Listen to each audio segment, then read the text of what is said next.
UFC 261 is today, and not one, not two, but three title fights are on the line. And joining us right now to talk more about it is the man himself, John Morgan, USA Today MMA junkie, lead MMA reporter. And as all guests, he appears right here on the Boardwalk Honda Hotline. John, how you doing today? I'm good, man. Hanging out in the hotel room in Jacksonville, enjoying a last couple hours of the afternoon, and then we get down to UFC 261. Yeah, we get down to it, and first of all, this card is stacked. It's not just the three title fights, but we got to start with the title fights. Obviously, the big names at the top, Usman versus Masvidal 2. First of all, let's talk about the environment. This is the first UFC event with a bunch of fans in the building. And I know it's got to be a different experience for you because you've been covering through the whole thing. You were there in Abu Dhabi. You've seen all the COVID protocols. So give the audience a little understanding what it's been like for you now that there's other people in the building outside of just the media and the fighters.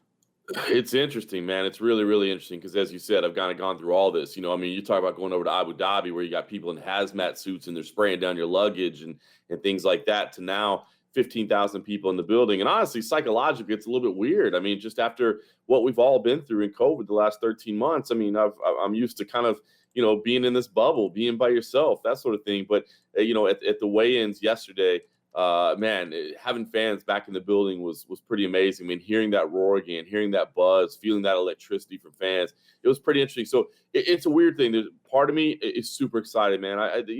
We've enjoyed the sport without fans. We figured out a way to view it and see it and enjoy it in a different way. But, there's something amazing that fans provide, that electricity, that energy. And I'm excited for that. But it's weird, man. After a year of kind of being in, this COVID type bubble, week after week, it feels odd, to be honest with you. Personally, I'm already vaccinated and all that, and I feel pretty safe about the entire situation. But it's just weird, man. It's just it's interesting what this last year has done to us all, Yes, it's made all of us kind of look at things and situations a little differently. And I know for me, when I watch tonight, I'm going to be looking around. I'm just going to be curious what it looks and feels like as a spectator on through the television coming at me, because I'm going to be like, I want to know what this looks like, because realistically, when you watch other sports, it's still limited attendance. It's still only half the building is full, or you have people, walking down the aisles saying, put your mask on and stuff like that. Whereas it feels like that this was Dana White's goal all along, which was he wanted to be the first sport back in the pandemic, and he wanted to be the first sport back with a bunch of fans in the building afterward. And it seems like he got his wish.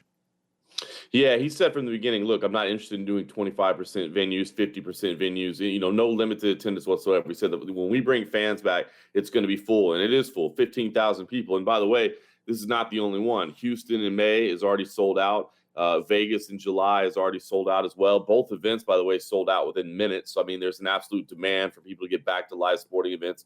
But you're right. It's, they are back. This is the first indoor sporting event, I believe, in the United States. There's been some outdoor events with, baseball and that sort of thing. But as far as sold out indoor sporting events, that's the way they build it. It's the first in the United States, and I don't remember hearing of any others. So it's going to be an interesting environment to say the least tonight. So let's get to the fights on the card itself. Obviously, Usman Masvidal 2. This is interesting to me, John, because you have one guy saying, hey, I only had a couple of days to prepare for this fight. The other guy saying, I don't care. I'm going to go out there and prove that I'm one of the best all time. And realistically, you could argue that Masvidal at his best does present some interesting challenges for Usman.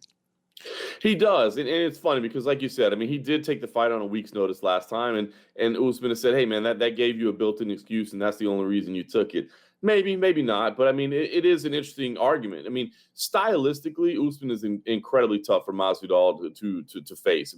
When you think of Jorge Masvidal, you're thinking of more of a striker. He wants to keep the fight on the feet. He wants to use, obviously his powerful punches. He's got fantastic kicks as well, but he wants to use that striking arsenal. Meanwhile, we look at Kamaru Usman, the reigning welterweight champion.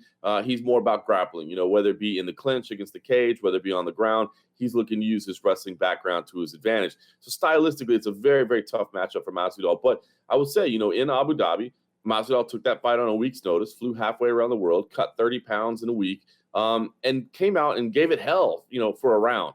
But it was pretty clear after a round, he was pretty much done. He was gassed at that point. So it's still a bad stylistic matchup for Jorge Masvidal, but the fact that he's going to have the energy to do more than one round that he could potentially go all 5. And he looked great at weigh-ins, man. He was the first one on the scale at official weigh-ins and looked amazing. So it looks like he's got the energy to go 5 full rounds. And that's what's interesting about the matchup because, Usman could potentially be winning 2 rounds, 3 rounds, 4 rounds, and they get caught by something from Masvidal. So Masvidal, a dangerous fighter at all times. You mentioned him getting caught, and I think that's the interesting aspect. People are going to be glued to the screen, which is they know that Masvidal has that finishing ability. And I found it interesting, Masvidal has kind of toyed around with the idea this week of, Usman doesn't punch that hard, that he doesn't have this power. And I'm not even fully sure what that means because realistically, I don't think GSP had like dominating power either, but he dominated the welterweight division for what felt like forever. So I feel like Masvidal's perspective on this fight, he may be the only one who thinks this way, but he's got this idea in his head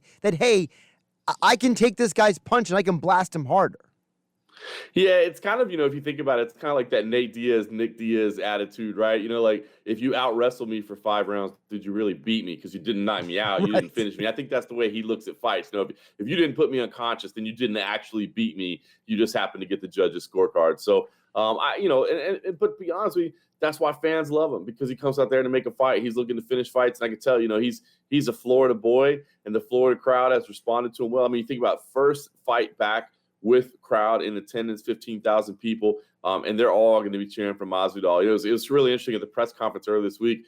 Kamaru Usman came out. First thing he said was, "Man, I'm so happy to have the fans back," and everybody clapped and cheered, and thank you for giving us credit. And then by the end of the press conference, it didn't matter what he said. The word that came out of his mouth, they were booing the heck out of him. You know what I mean? Because that's the enemy. So it'll be interesting to see what happens under the bright lights. Personally, I ended up picking Kamaru Usman in this. I think his wrestling is going to be too much. I think that his style, his game is just a bad matchup for Jorge Masvidal. But that's what makes it interesting is that Masvidal is dangerous and can end the fight at any point. And Usman is going to have to execute at 100% if he doesn't want to get clipped. John Morgan joining us here on the Boardwalk on the Hotline, also live in virtual living color on Facebook, YouTube, and Twitter here on 97.3 ESPN. UFC 261 is tonight on pay-per-view. That's the top title fight. The next one to me, I think, is actually almost more interesting. That's the co-main event. Wei Li versus Naaman Yunus, the former champ versus the current champ. To me, this is fascinating because I feel like people forget that Wei Li got that fight of the year in a war with Joanna Jędrzejczyk.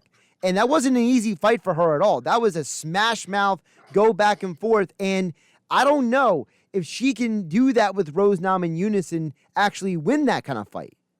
Yeah, it's a great point, right? I mean, that kind of added to Zhang Weili's legacy, right? I mean, this fight of the year type war, it was amazing, it was incredible. But you're right. I mean, a couple of punches here or there, and Joanna Jędrzejczyk walks away as the winner. So while we all, I think, got a lot of respect for Zhang Weili, you don't forget she got tested, she got pushed to her limits in that. Now she showed her character. She showed that she's capable of going through wars like that and being tested like that and coming out on the other side of it. So that's strong championship character. But can Rose Namajunas do that? And Rose Namajunas, she said it earlier this week. She said, listen, when I'm at my best, I am the best. And I know that. And she's absolutely right. I mean, she is incredible. What she can do, artistry on the feet. Zhang Weili, when you think about her as a champion, it's power, it's aggression, it's relentless. But Rose Namajunas, when you think about her when she's executing at her best, it's all about precision and timing and movement and fluidity. And so can she, while she's on the feet, can she duck, move, slide? Can she stay out of the way of that kind of oncoming bull? Can she play that role in Matador? We'll find out. And the other thing that Rose Namajunas brings to the table is incredible submission abilities as well. Now, I don't think she necessarily has the best takedowns in the game. Her wrestling isn't necessarily fantastic, but she has an ability to get to opportunities in the submission game in scrambles. And that to me is going to be the key. How well can she move on the feet? Can she evade those charges? If she does so, that'll be interesting. And then what happens in the clinch? Because I think if she can get to the clinch, Zhang Weili, not necessarily a takedown master either. She works incredibly good in the clinch, but Rose Namajunas has those scrambling abilities. So if they get to those close quarters, can she switch around to the neck? Can she get to the back? Can she, maybe score a little inside trip, outside trip, that sort of thing? So very, very interesting stylistic matchup here.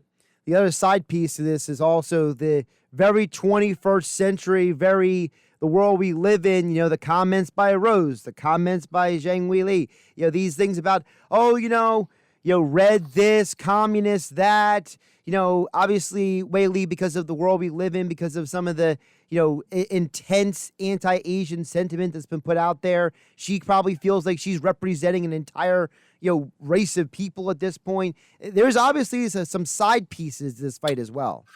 Yeah, it's got a real interesting kind of side, as you said. I mean, just kind of this interesting, Rose Namajunas, her family comes from Lithuania. I think her grandfather, fought against communism and lost his life there. So, I mean, it's got some real history with her.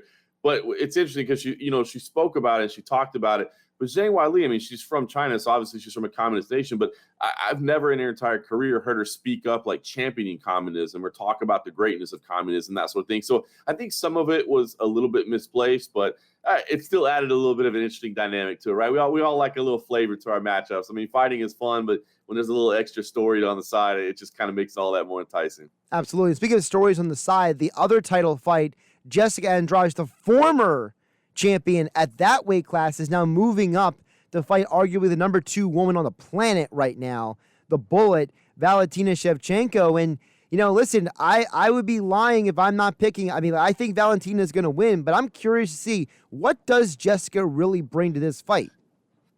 Yeah, it's intriguing, right? Because as you said, number 2 woman on the planet in Valentina Shevchenko behind only Amanda Nunes. I always say I kind of think they're like 1A and 1B, you know what I mean? Because they're in different weight classes and different sizes, and they both just execute at such a high level. Valentina Shevchenko is so good at everything she does. Technically, she's brilliant at everything, and whether it be the striking game, whether it be the grappling game, she does it all very, very well. But Jessica Andrade has this kind of X factor that she brings to the table. It's power.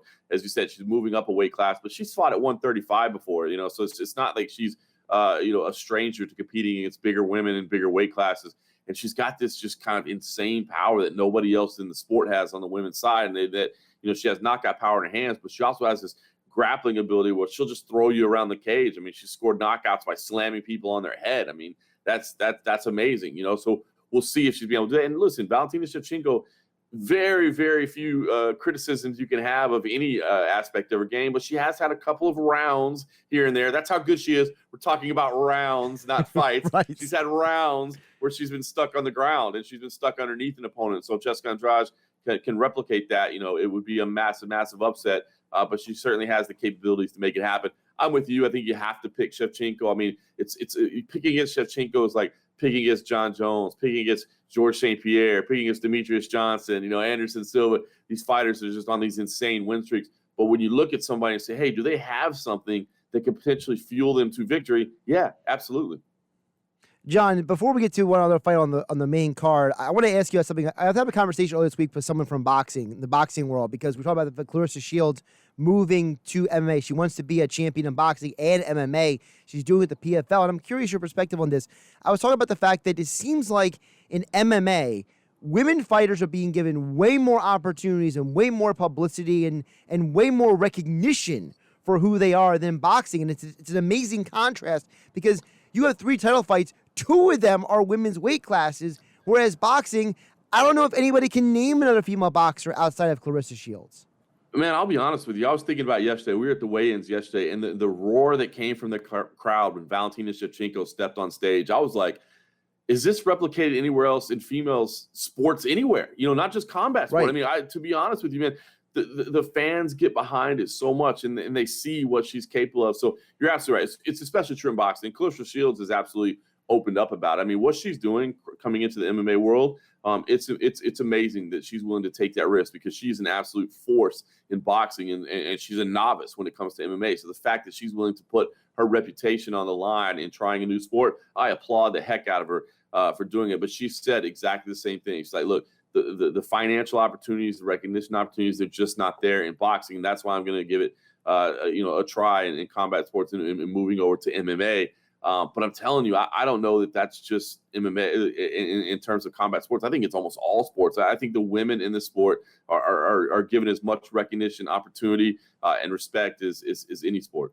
Why do you think that is? Do you think it's because is it mostly the fans? Is it because of how people view the sport? Like, I feel like for example, like women's soccer, people I think more people watch women's soccer in the World Cup than men's soccer, for example, in this country. But this is the international thing. Like, you have women from Brazil, women from Europe. This is not just an American thing. I feel like this goes beyond this country in terms of how people view the women in MMA versus other sports. I agree. And maybe part of it is just the way it started. I mean, it started with an absolute rock star, right? It was Ronda Rousey. Had it been anybody else that wasn't, a rock star, maybe they wouldn't have had that recognition off the top. But I think the fact that it's such an absolute superstar. I mean, there was a point in time where Ronda Rousey was the biggest star in the sport, period, male or female. She was the biggest star in the sport. And I think that definitely helped a lot in terms of, just bringing those immediate eyeballs. And then the other thing is, when you get into it, I think the sport, I mean, the men's and women's games, there's no difference. You know what I mean? It's literally the same game, just being competed by the opposite sex, but being competed in the exact same way. And I think that's part of it as well. There's not some of the differences that we may see in other sports. So I think it's a combination of factors, but I will say it's so cool to see. I mean, it caught me off guard the other day. I'm like, man, that's amazing. Just basically, having crowds back in the building and hearing people cheer again was amazing. But seeing that, the amount of volume and respect and appreciation that was being given to Valentina Shevchenko, it really did strike me. I was like, man, that's so cool. This is not, people saying, oh, there's a great female fighter. It's just like, there's a badass fighter stepping on the stage. It's cool to see. Absolutely. John Morgan, USA Today lead MMA reporter, MMA junkie, joining us here on the Boardwalk Kind of Hotline. UFC 261 is tonight. John, before I let you go, the other fight I want to ask you about is, I am so curious about this Uriah Hall, Chris Weidman fight. I feel like people don't remember that Chris Weidman was the middleweight champion, that this guy was at the top of the world at one point. He's had this strange journey from being this dominant champion, we thought, to basically being at this crossroads, it feels like, in his career. And he's fighting a guy who's basically at another crossroads. And, oh, by the way, this is a run it back of about, 10 years ago for these guys? Yeah, pretty cool, right? They fought on the regional stage out in New York before they were ever in the UFC. But you're right. On the ground, I can tell you that this is the fight that has the most buzz of it outside the title fights, of course. I mean, championship fights are always going to have big buzz around them. But everybody's excited about this fight for exactly what you're saying. It's an argument. Hey, what do we expect? It's two guys that really, really need to win and that have had, some recent troubles. And that, as you said, Chris Weidman made it all the way to UFC champion. I mean, beat Anderson Silva, the unbeatable figure. What Chris Weidman accomplished was amazing. Meanwhile, Uriah Hall was a guy that made it to the UFC through the Ultimate Fighter and one of the most impressive runs we've ever seen on that show and looked like an absolute, world beater, an absolute killer. You're like, man, this is one of the scariest dudes in the entire sport with some of the knockouts he scored, and then just hasn't necessarily lived up to the potential we thought he had all the way along. So two guys, as you said, at a crossroads, man. Both of them need to win here. And then you look at the stylistic clash. I mean, it's Uriah Hall, who we think of as an incredibly gifted striker. Chris Weidman, somebody that you think of as having, a wrestling base, though, at this time in the sport, everybody's well-rounded, but that's, kind of where their strengths lie. So it's like, who's going to be able to go in there and impose their game? Who's going to be able to get the victory that's much needed and kind of prolong their career, move their career forward to the next step. So listen, man, we've been going back and forth. I've been talking to fans. I've been talking to journalists. We're all going back and forth. I picked Uriah Hall coming into fight week just because I thought, listen, I think, he's with a new team in Fortis MMA in Dallas. He seems to be doing good things. But I will tell you this, Chris Weidman, and talking to him this week and seeing him, he looks fantastic. And so it has me questioning myself. This to me is like a coin toss type fight. And I'm excited about it because it's important for both guys in their career. He's John Morgan. He is on the ground at UFC 261 at MMA Junkie John on Twitter. Follow MMA Junkie for all of your MMA coverage, not just UFC, but PFL, MMA, and other aspects of the MMA world as well. And as all guests, he appeared right here on the Boardwalk Honda Hotline. John, always great stuff. Good to see you in the virtual flesh. And, as we start seeing the world open up more, it'll be interesting to see how fans back in the building affect these fights, not just tonight, but how they do moving forward. I agree. I'm looking forward to hopefully we'll be back on the boardwalk soon doing some fights out in Jersey. Absolutely. John, take care of yourself, okay? See you, brother.